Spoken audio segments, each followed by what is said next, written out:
देखिए बाबू, हम आप लोग को वर्ब बता दिए हैं, यानी वर्ब को समझा दिए हैं, लेकिन उसका डिफिनेशन नहीं दिए थे और ना ही उसका टाइप बताए हैं। आज उसका डिफिनेशन देख लेते हैं और टाइप्स भी बता दे रहे हैं आप लोग को। ध्यान से देखिएगा। अंग्रेजी में इसको क्या कहेंगे? वर्ब कहेंगे। हिंदी इसका क्या होता है बने? क्रिया होता है। हिंदी क्या होता है? क्रिया। देखिए डिफिनेशन। द वर्ड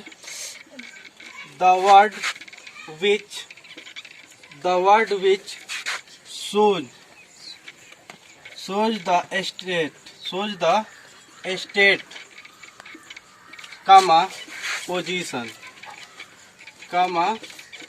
position और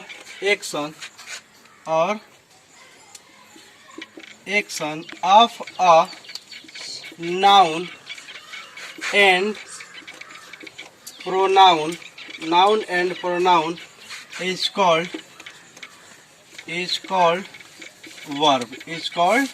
verb। ध्यान से सब समझिएगा बाबू। किसी भी क्रिया में, चाहे क्रिया का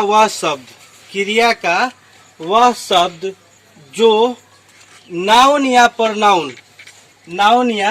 प्रनाउन के अवस्था तथा अधिकार और कार्यों को दिखाता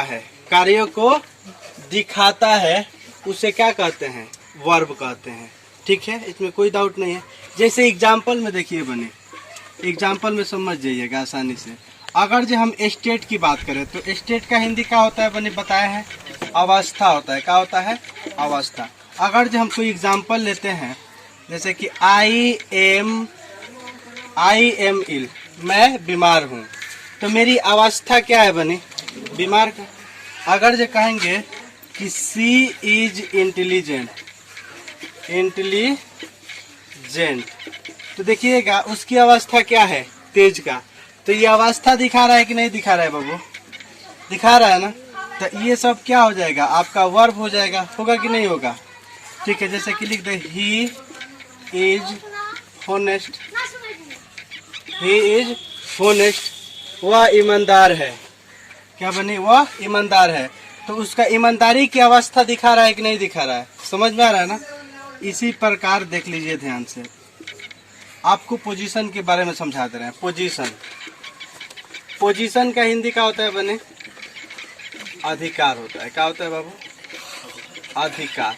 अगर जो कहेंगे कि आई हैव अ कार, तो देखिएगा आई हैव अ कार, मेरे पास एक कार है।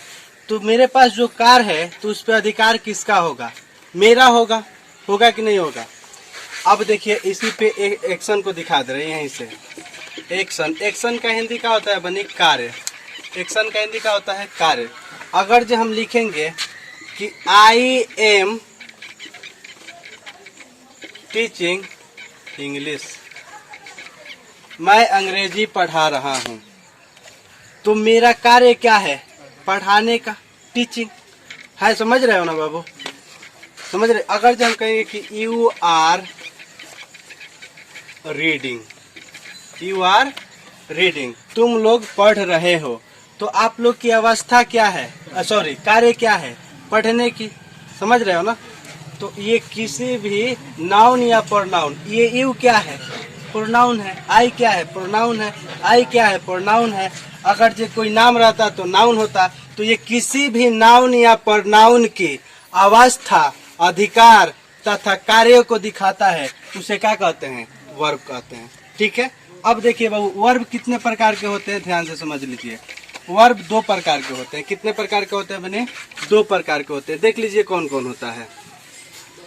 There are 2 kinds of verb. There are 2 kinds of verb.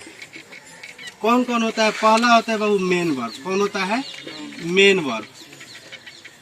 और दूसरा क्या होता है? Helping verb. मेन वर्ब का हिंदी होता है मुख्य क्रिया।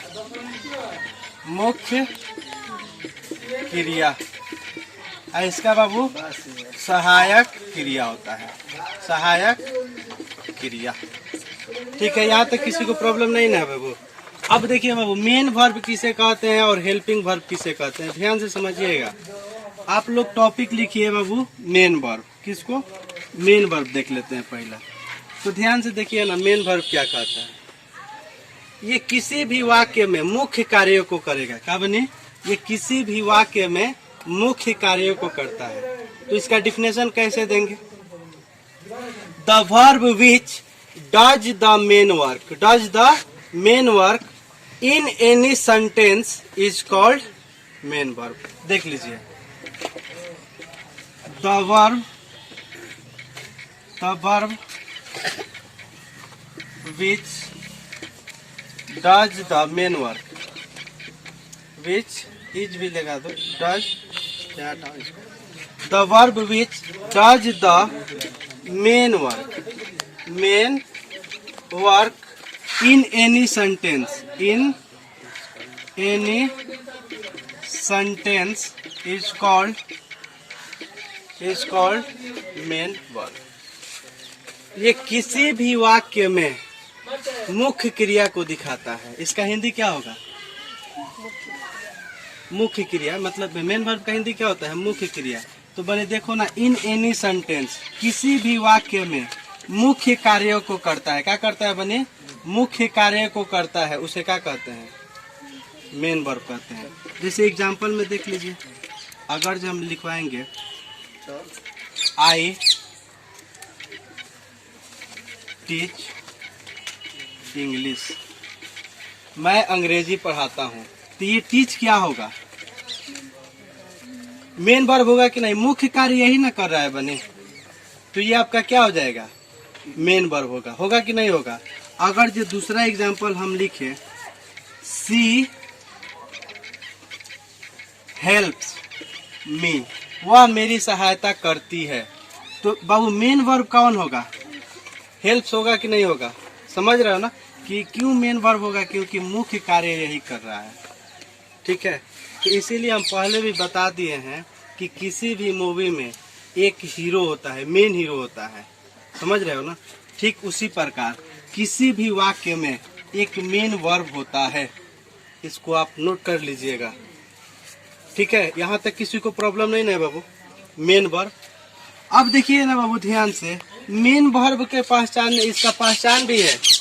मेन वर्ब का पहचान है। कौन कौन सा है? ध्यान से समझिएगा, ऊपर लिखवा दे रहे हैं। मेन वर्ब का पहचान देखिए, यानी मुख्य क्रिया का पहचान, मुख्य क्रिया का पहचान। बनी मुख्य क्रिया की पहचान देखेंगे। ध्यान से देखिए, मुख्य क्रिया का 5 रूप चलता है। कितना रूप चलता है?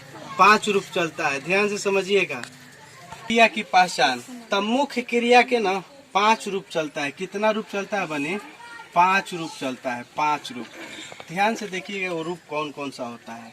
V1 होगा, V2 होगा, V3 होगा, और V4 और V5 होता है। ध्यान से समझिए। अगर जे बाबू ये आप पहचान गए, इसीलिए वर्ब पढ़ना बहुत जरूरी है। क्योंकि वर्ब आप पढ़ते हैं ना, तो टेंस भी पढ़िएगा ना, तो वहां पे इसका कार्य पड़ेगा, यानी काम पड़ेगा, जरूरत पड़ेगा। ठीक है ना? कैसे? अगर जो हम प्रेजेंट इंडेफिनिट टेंस आपको पढ़ाएंगे, तो उसका रूल लिखवाएंगे ना जी, स्ट्रक्चर लिखवाएंगे। तो स्ट्रक्चर का लिखवाएंगे? सब्जेक्ट प्लस V1 या V5 प्लस ऑब्जेक्ट। लिखवाएंगे कि नहीं लिखवाएंगे? तो V1 या V5 कहाँ से आया है? वर्ब से। अगर जो आप वर्ब सही तरीका से पढ़ लिए ना बाबू, तो ये तो बोलने में सहायक होता ही है, लेकिन बोलने के साथ साथ लिखने में भी, और कोई कार्य भी आप करिएगा ना, तो वहाँ किसका सबसे बड़ा ये रहेगा? मेन वर्ब का रहेगा। इसीलिए मेन वर्ब को आप एकदम बेहतरीन ढंग से पढ़िए। ठीक है, आपको कहीं कमी नहीं होने देंगे। ठीक है, और अंग्रेजी ऐसे पढ़िए कि एकदम फीलिंग्स है कि हम कुछ पढ़ रहे हैं। ऐसे तैसे मत पढ़ लीजिए। ठीक है बाबू? अब देखिए, अगर जो हम V1 गो लिखेंगे, क्या लिखेंगे बने? गो। गो मतलब जाना होता है। तो इसका V2 क्या होगा बने? वेंट होता है। V2 क्या होगा? वेंट होगा। और V3 क्या हो जाएगा? गॉन हो जाएगा। क्या हो जाएगा बाबू? गन हो जाएगा। अब V4 क्या हो जाएगा बाबू? गोइंग हो जाएगा। क्या हो जाएगा? गोइंग। आइए क्या हो जाएगा? गोज। समझ रहे हो? यही 5 रूप चलता है, आप जानते भी हैं। अगर जो वही आप पास्ट पढ़िएगा, तो उसमें V2 का पढ़िएगा कि नहीं पढ़िएगा, आई इसमें पढ़िएगा तो V3, आप कंटिन्यूअस में पढ़िएगा तो V4 पढ़िएगा ना जी। इसीलिए इसका बहुत इम्पोर्टेंट है। अगर जो हम लिखेंगे बाबू कॉल, कॉल मतलब क्या होता है, पुकारना या बुलाना, तो इसका V3 क्या हो जाएगा, कॉल्ड हो जाएगा। क्या हो जाएगा बाबू, कॉल्ड हो जाएगा। ये क्या हो जाएगा, ये भी कॉल्डे होगा, क्या होगा, कॉल्ड। ये क्या हो जाएगा, कॉलिंग हो जाएगा। क्या हो जाएगा राजा, कॉलिंग हो जाएगा। ये क्या हो जाएगा, कॉल्स हो जाएगा। जब टेंस पढ़ाएंगे ना बाबू तो एस या ईएस के प्रयोग बताएंगे। जब प्रेजेंट इंडेफिनिट टेंस पढ़ाएंगे वहाँ पे बताएंगे कि एस किसके साथ लगता है और ईएस किसके साथ लगता है। ठीक है बाबू, गो हो गया, कॉल हो गया, और आप लोग कुछ बोलिए, बोलिए। ये बाबू ये आप लोग लिख लीजिएगा ऐसे हैं, ठीक है, 10-12 को लिख लीजिएगा। ये तो आप टेंस पढ़िएगा तो ये सब बताया जाएगा, ठीक है। लेकिन बाबू कोई पूछेगा कि मेन वर्ब के कितना रूप होता है, तो 5 रूप चलता है। क्या बोलिएगा, 5 रूप चलता है। कौन कौन, V1, V2, V3, V4 और V5।